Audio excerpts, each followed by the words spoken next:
Hello everybody, Corey here, and sorry I didn't get these videos out sooner. I'm afraid it's going to be echoing here. We'll see how this goes.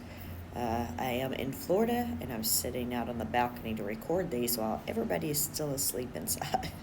So anyway, we're going to jump right in. Here are all the trades from Friday. Now Murney here, it's messed up. Because I don't know, they've done something on one of the things and it's caused an error, and I guess I should have just cleared it out so you could see everything here. But let me, it's not going to come over anyway because I've already pasted it, but I'll go more in detail on this on the trades and holdings. It's not a huge deal or anything, it's just an error which happens. So but you can see all the rest of the trades here. I mean, Misty brought in 5 million, Coney brought in 8 million.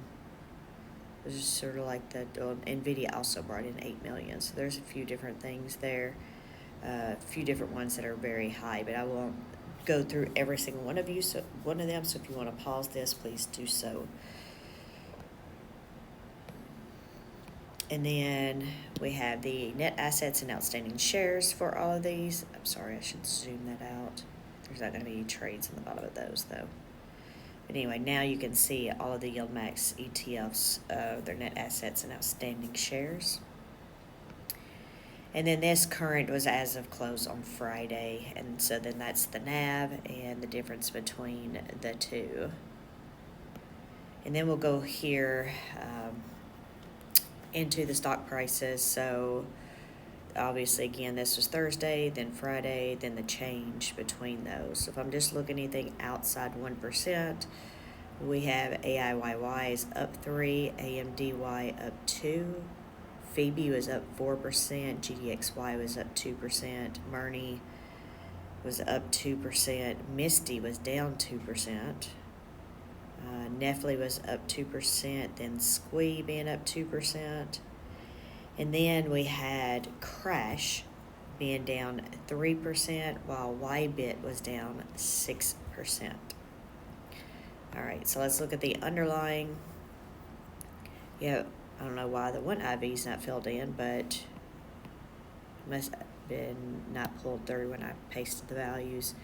But we have the IB, Thursday's close, Friday's close, and the difference between those, just like the YieldMax, right? So AI and AMD were both up 5%. Apple was up 2, Meta up 6, GDX and Google or Alphabet were up 3.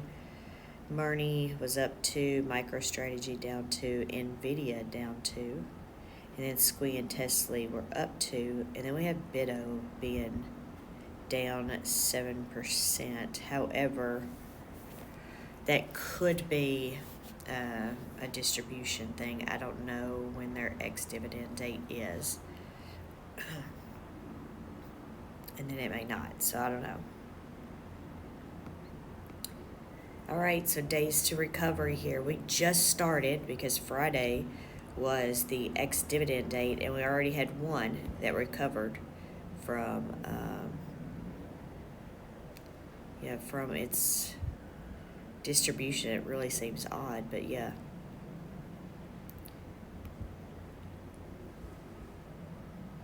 Makes me want to check the price, the stock price, but I know this was all the right stock price. It's just weird that we had one, or that I think this is the first time we've had one that recovered from its thing.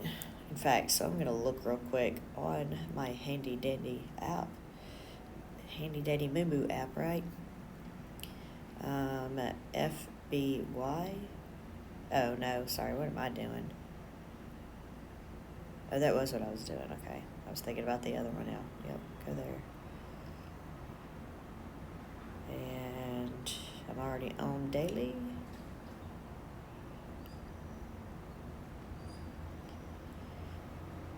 And yeah, it was a big old green candle on that day. All right, so We were Wednesday, July 3rd. We closed at 1969, which is what I have. And then it dropped the next morning, and then it rose all the way to 1970. Yeah, so actually that's a big win right there. Clearly, I don't know what was going on. I was too busy traveling and doing stuff, so and yeah, that's the only one that has recovered so far, which makes sense, right? One thing I forgot to do was this down here at the bottom. So we have the S&P and NASDAQ. They were both up on Friday, 0.5% and 1%. And then I did not update these again. So let's see. We had 1, 2, 3, 4, 5, 6, 7, 8, 9. So we only had 9 YieldMax do better than I just realized now I skipped a section because, yeah, we had 9 YieldMax do better than the underlying. I forgot to do this comparison. Sorry, I'm barely woken up myself. I was really going to do these videos last night, but they would have been even worse. I was so tired. All right, so here we can see that AI did better by 2%. AMD was better by 3%. Apple was better by 2%. Meta better by 2%. Alphabet or Google better by 2%. And that was pretty much it, but that's actually quite a bit because we usually don't have that many. That's outside the 1% range on those comparisons. Anyway, we've already done the days to recovery there. And then I didn't attempt to see why this was wrong on crash, but we can look at it. Misty is driving me nuts. Because I just had to delete that one, and for some reason this says 0. Which is wrong. There's 1. That's why it actually gives you the difference there between that and the strike price.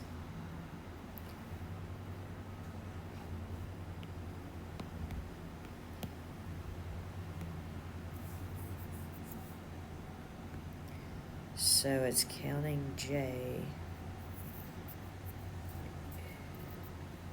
Count ifs. AR15.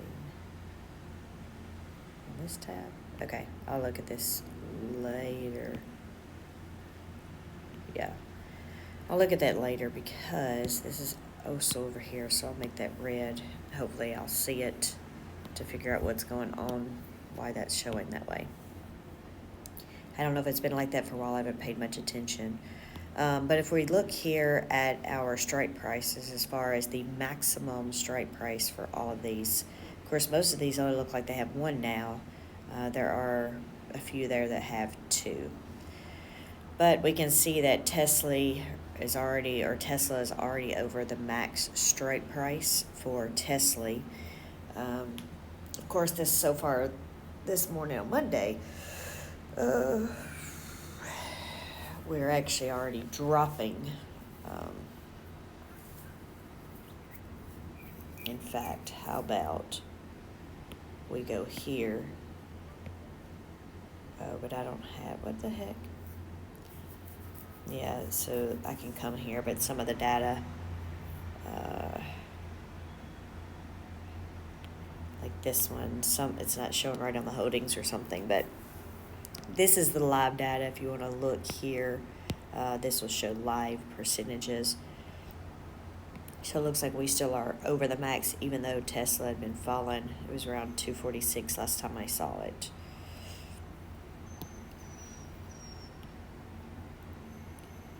All right, so let's just move to the next one real quick.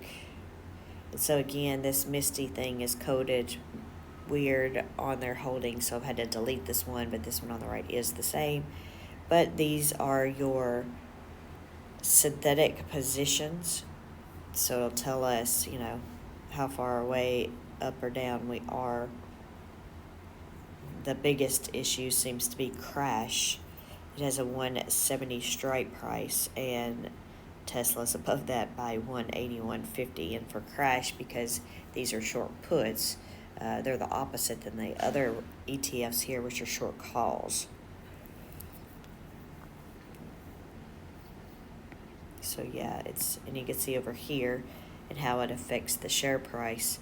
Share price is down 30% or $4 based on this synthetic. And a lot of these synthetics will close next week, the ones that haven't already been changed or whatever, rolled out to August 16th. And then yeah, we had this helped me identify that we had an issue here. This down here isn't a data check, should not be a data check issue. It's probably just the time that I copied and pasted, or I did not. Yeah, I could have sworn I did this, but I did not, because I have to change these to, I could have sworn I did all this last night. These are short puts.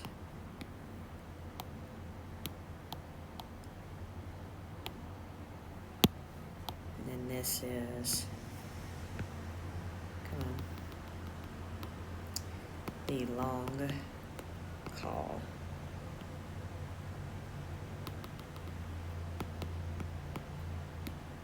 Okay.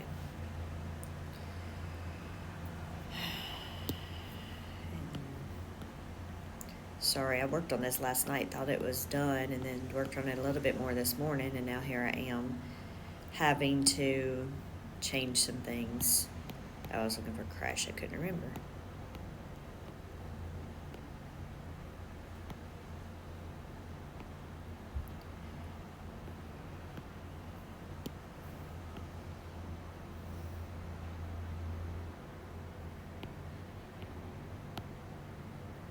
There we go. Now we have correct everything there. All right. So that's why those are there. And then this one was the issue that I was talking about that should not be there. So if we actually want to look at the Murney holdings, yeah, so you see I have lines around them because I was trying to figure out what happened. But if we add up, it's going to be hard to add up with that one right there in the middle, right? Okay. Thought I pasted values on this one. I guess not. Come on. I guess it's not going to sum it up for us. Usually it'll sum it up at the bottom. I apologize. I don't know why it won't do it. But yeah, you can see here where they had closed and opened that, and then these were all, closed and open here. And the reason, there's two issues here, or two ways that I found out, is one, yeah, you can see that for my coding, there's like an error here. So it's saying we can't find the coding to put this data. And then, of course, it was on our data check. So, but then it did actually go on the holdings.